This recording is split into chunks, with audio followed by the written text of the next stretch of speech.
Pumalag si Cavite 4th District Representative Kiko Barzaga sa pagpuna sa kanya umanong misbehavior o hindi tamang asal.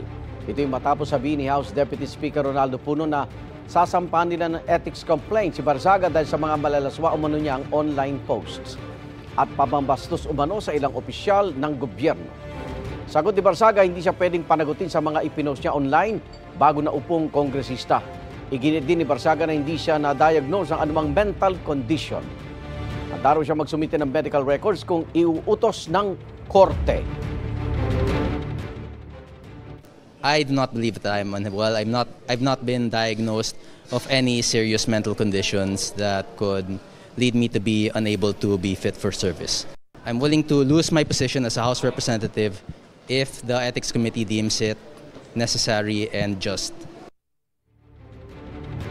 Igan, mauna ka sa mga balita, mag-subscribe na sa GMA Integrated News sa YouTube para sa iba't ibang ulat sa ating bansa.